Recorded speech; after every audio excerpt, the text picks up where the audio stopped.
امام زین العابدین علیہ السلام کا یزید کے دربار میں جو خطبہ پیش کیا گیا وہ سنا ہے، اور اس سے متعلق جو بھی آپ کے ذہن میں سوال ہو، ٹیلی فون نمبرز آپ کی اسکرین پر ہے، آپ سوال پوچھ سکتے ہیں۔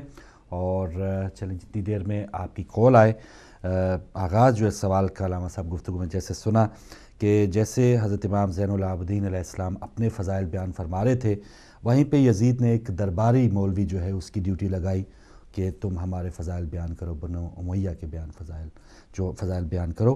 اس حوالے سے میں چاہوں گا کہ اس وقت جو درباری مولوی تھے انہوں نے کتنا اسلام کو نقصان پہنچایا، اور یہ 1400 سال سے ایسے درباری مولویوں نے کتنا نقصان پہنچایا؟ دیکھیے، بنیادی طور پر حضور کے بعد جو ہے وہ اسلام کی انٹرپریٹیشن دو طریقے سے ہونے لگی، اسلام کی ترجمانی۔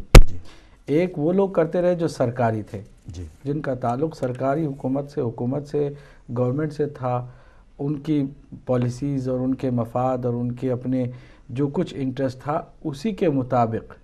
ایک مفتی تو ایسا تھا کہ ایک دفعہ حاکم وقت کو پریشان دیکھا، حضور کیوں پریشان ہے؟ کہا میں ایک مسئلے کو لے کے پریشان ہوں کہ پتہ نہیں یہ حلال ہے کہ حرام ہے۔ کہا آپ کو پریشان ہونے کی کیا ضرورت ہے، آپ بتائیے چاہتے کیا ہیں، اسی کے مطابق میں آپ کو دے دوں گا فتویٰ۔ یعنی جو آپ کی چاہت ہے اس کے حساب سے حلال کو حرام، حرام کو حلال بنانا تو ہمارا کام ہے، اسی لیے تو ہم پیسے لیتے ہیں آپ سے۔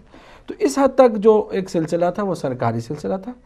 ایک سلسلہ تھا جو رسول اکرم صلی اللہ علیہ وآلہ وسلم کے خاندان نے پیش کیا، اور وہ پیور خالص دین کے جس میں کوئی ملاوٹ آنے نہیں دی۔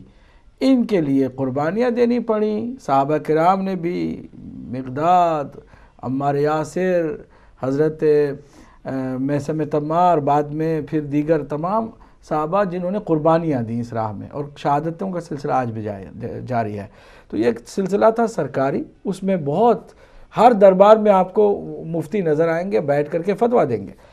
گزشتہ کو سمجھنے کے لیے حال کو دیکھیں، آج بھی سعودی حکومت کی مرضی کے خلاف کوئی بھی پیش امام، کوئی بھی مفتی، کوئی بھی ملا زبان نہیں کھول سکتا ہے، بلکہ ان کی مرضات اور ان کی خواہشات کے مطابق ہی فتوے دیے جاتے ہیں۔ پہلے لکھا ہوتا ہے۔ جی ہاں، بالکل ریٹن ہے۔ اس پر مزید میں چاہوں گا، لیکن کالر آ چکے ہیں۔ جی بسم اللہ، پہلے ان سے سوالات لیتے ہیں۔ السلام علیکم۔ جی السلام علیکم، آپ تھوڑا سا اونچا بولیے، باہر آؤ، آپ کی آواز کم آ رہی ہے۔ مولا علی مدد، تھوڑی سی اور آواز بڑھا دیں اگر ہماری کنٹرول روم میں بھائی۔ اگر آپ دوبارہ کال کر لیں، کیونکہ کچھ ٹیکنیکل مسئلہ، آپ کی آواز ہمیں نہیں سنائی دے رہی بھائی، آپ دوبارہ کال کر لیں۔ اگلے کالر اتنی دیر میں شامل کرتے ہیں۔ السلام علیکم۔ السلام علیکم۔ جی وعلیکم السلام، ہمارے ساتھ کون، کہاں سے؟ جی عمران فضل بول رہا ہوں ناٹنگھم سے۔ جی عمران فضل صاحب، بہت شکریہ۔ ہاں جی، میں نے مولانا صاحب سے پوچھنا تھا کہ تھوڑا سا اس میں گائیڈ کر دیں جی کہ کربلا کے بعد جب یہ یزید لعنتی نے مدینہ کی طرف گیا اور پھر خانہ کعبہ کے اوپر اٹیک کیا، مسجد کی بے حرمتی ہوئی، مسلمانوں کو قتل ہوا، اور اس دوران یہ کون تھا خلیفہ؟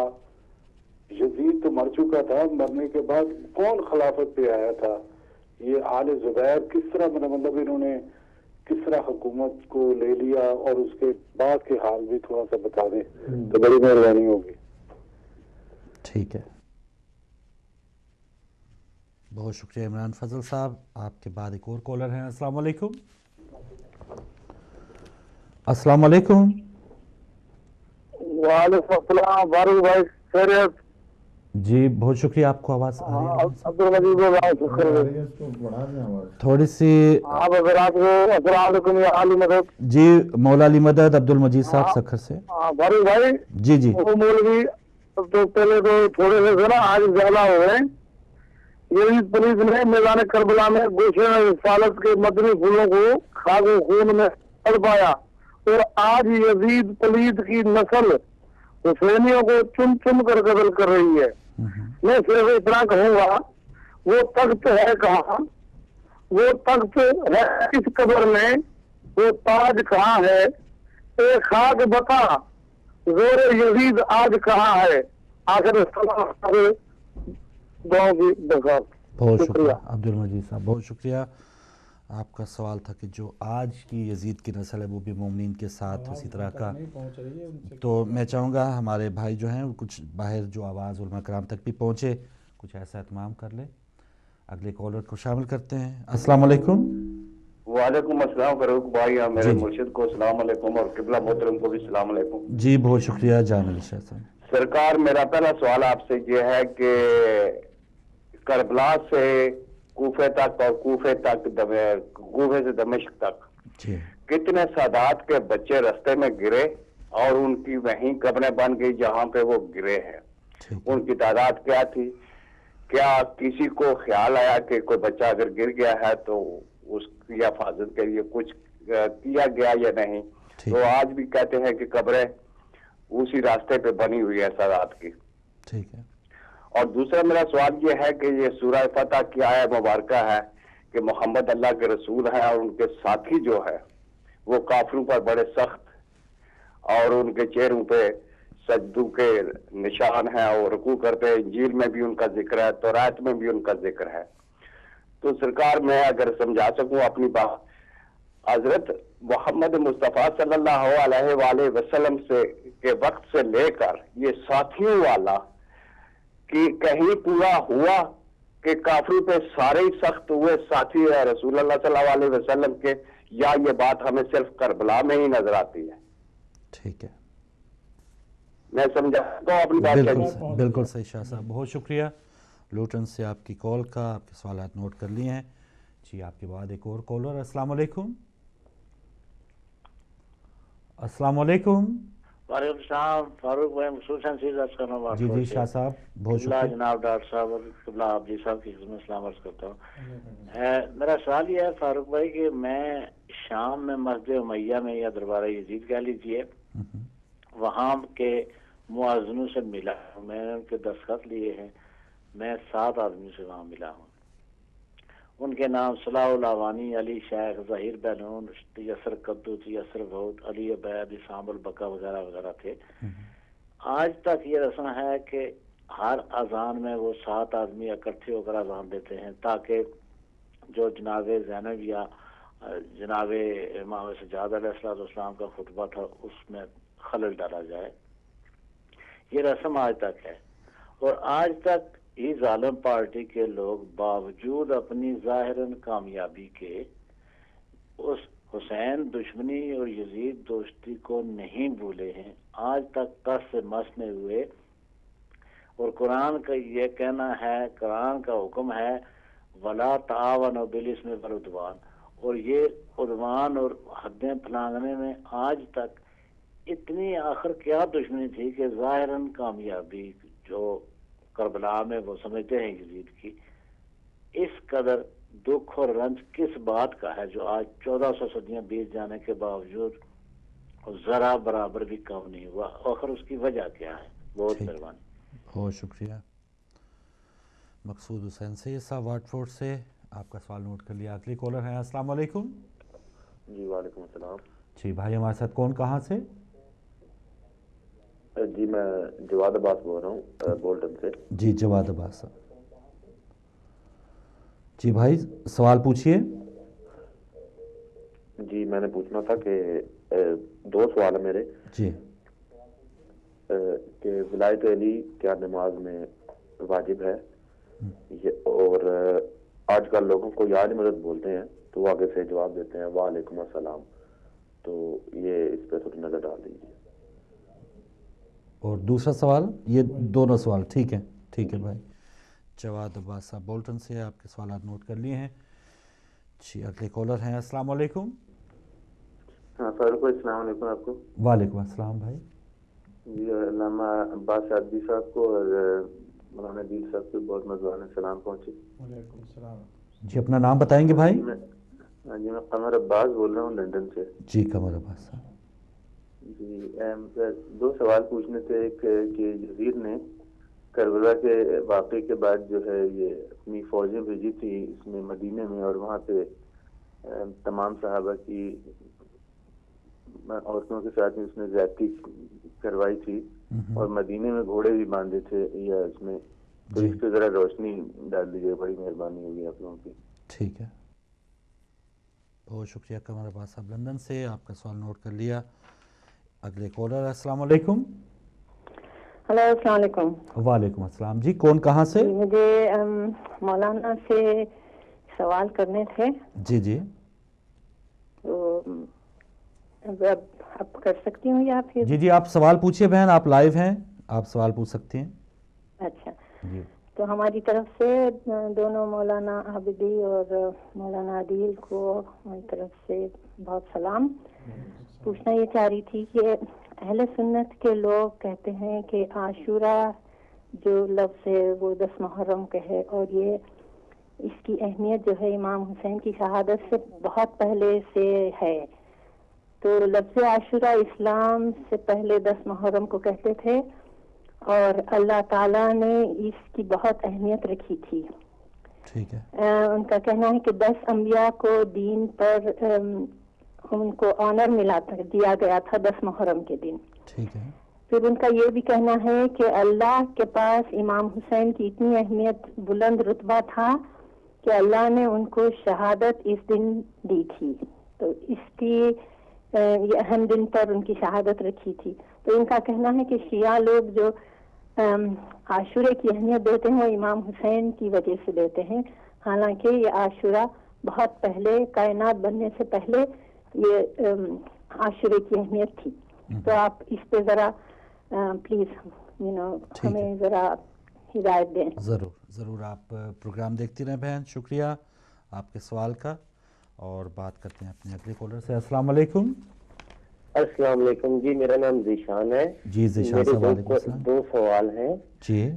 پہلا سوال تو یہ ہے کہ 9ویں 10ویں محرم کو یہ اہل سنت جماعت ہو یا کوئی بھی جماعت ہو، یہ شوق سے اپنی مسجدوں میں اعلان کرتے ہیں کہ یہ روزہ رکھنا چاہیے.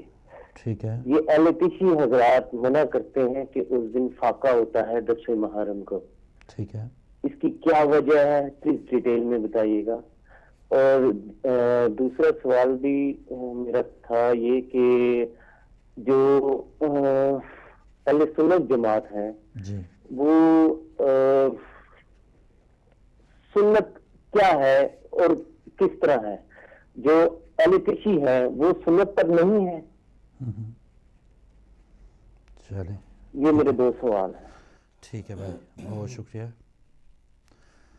ذیشان صاحب آپ کے سوال نوٹ کر لیے ہیں، اور فی الحال کوئی اور کالر نہیں ہے تو بات کر لیتے ہیں. جو پہلے کالر تھے ہمارے عمران فضل صاحب کا نوٹنگھم سے سوال تھا، اور پھر اسی طرح کا ملتا جلتا سوال مدینہ پہ جو حملہ کیا گیا.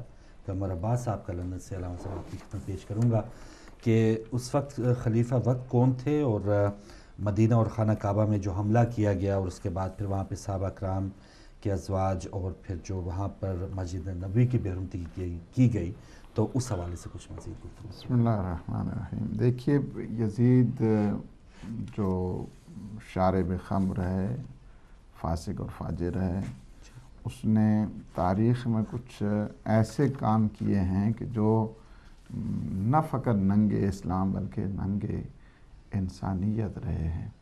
اور اس کے پہلے سال اگر دیکھیں، جب وہ اپنے تخت حکومت پہ آتا گیا، پہلے سال آتے ہی کیا ہو گیا کہ واقعہ کربلا ہو گیا. یعنی 60 ہجری میں جب وہ آیا تو 61 ہجری کی ابتدا ہوئی، اور واقعہ کربلا یعنی تاریخ اسلام کا جو ایک نہایت دردناک جس کو کہا جائے ایسا واقعہ ہوا. اور دوسرا جب اس کے 61 ہجری کا جو دوسرے 3 سال وہ رہا ہے، 2.5-3 سال اس کے بعد یعنی اپنے دور حکومت میں، اور تینوں سالوں میں اس نے اتنے بڑے بڑے جرائم کیے ہیں. پہلے جن 61 ہجری کو یہ ہو گیا. دوسرے سال میں کیا ہو گیا کہ واقعہ حرہ جو جسے کہتے ہیں، یہ مدینہ طیبہ کے مشرق میں جو ایک جگہ ہے، اور جہاں فوج یزید کے جو سپہ سالار ہے جس کا نام ہے مسلم بن عقبہ، اور یہ 15,000 فوج کے ساتھ اس نے چڑھائی کر دی مدینہ منورہ پر. یعنی آپ یہ دیکھیں، مدینہ منورہ کے جہاں پہ حرم رسول خدا ہے، اور 15,000 کے ساتھ اس نے کی اتنی بڑی جنگ ہوئی اور اتنی بڑی خون ریزی ہوئی ہے کہ جس میں اگر آپ کو دیکھیں کہ جو بڑے بڑے سردار تھے، لشکر تھے، جو ان کے جس میں عبداللہ ابن حنظلہ ہیں، عبداللہ ابن مطیع ہیں، یہ جنگ میں جو ہے نا وہ شہید ہوئے ہیں۔ اس کے بعد آپ دیکھیں جو مورخین، یعنی زبان انسان کی یعنی یہ اجازت نہیں دیتی ہے کہ سارے وہ جو اس نے اتنا بڑا ظلم کیا ہے، لیکن میں آپ کو اتنا فقط بتا دوں کہ اس میں 700 صحابی رسول شہید ہوئی ہیں اس واقعہ میں۔ کتنے؟ 700۔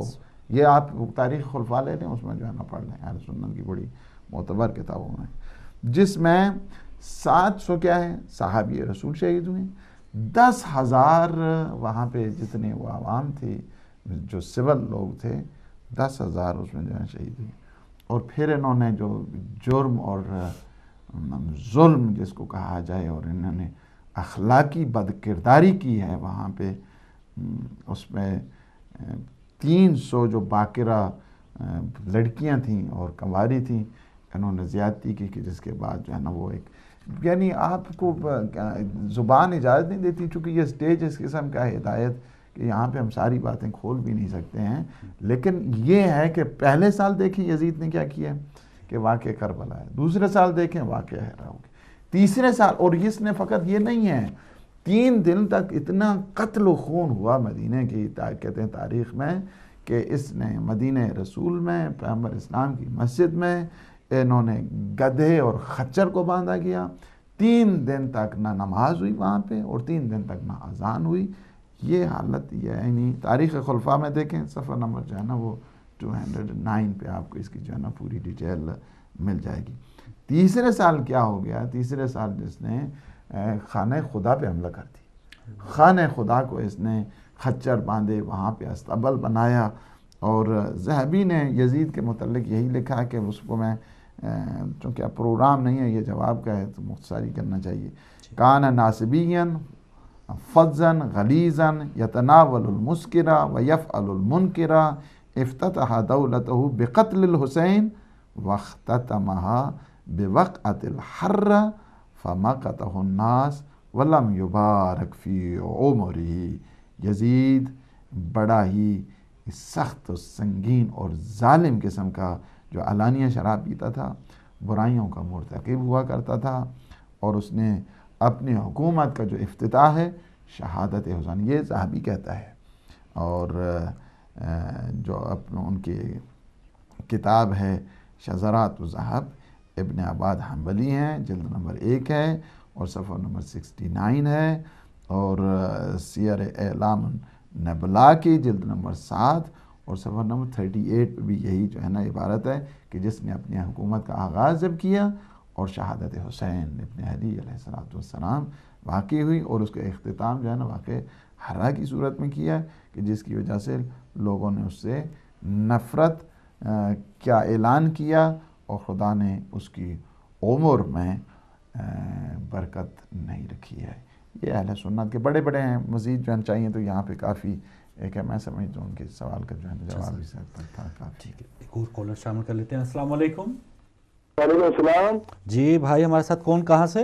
جی میرا نام محمد عاصم ہے، میں لندن سے بول رہا ہوں۔ جی محمد عاصم صاحب، بہت شکریہ۔ جی پہلی بات تو یہ ہے کہ لعنت یزید پر، جس نے ہمارے پیاروں کو شہید کیا بری طرح، اور دوسری بات یہ ہے کہ آج دنیا میں کتنے یزید ہیں، یہ تو آپ ایگری کریں گے نا، پاکستان بھی لاکھوں یزید ہیں گلی کوچوں میں، تو ہم لوگ کیوں نہیں اٹھتے ان یزید کے خلاف اور قربانیاں دیتے ہیں امام حسن حسین کی طرح؟ تیاری کر لیں آپ لوگ سب، ہم آپ کے ساتھ ہیں انشاءاللہ، ان یزیدوں کو مٹا کے رکھ دیں۔ ان کی قربانیوں کا ذکر تو ہم بچپن سے سنتے آ رہے ہیں، لیکن ہم نے ایسا کوئی جوان مرد اب دیکھا نہیں جو واقعی ان یزیدوں کے خلاف کھڑا ہو جائے تلوار ٹانگ کے کہ آ جاؤ میدان میں، بہت ہو گئی۔ جو ظلم کرے کسی پر وہ یزید ہے، چاہے میرا باپ ہو، چاہے میرا بہن ہو، چاہے میرا بھائی ہو، چاہے میری بیوی ہو، وہ یزید سے کم نہیں ہے۔ اس وقت ہر گلی کچھ ہوئے پاکستان میں، آپ کو پتہ ہے، آپ میرے بزرگ ہیں، آپ سمجھدار ہیں، کتنے یزید بیٹھے ہیں، ان کا خاتمہ کرنے کے لیے کیوں نہیں ہم اٹھتے؟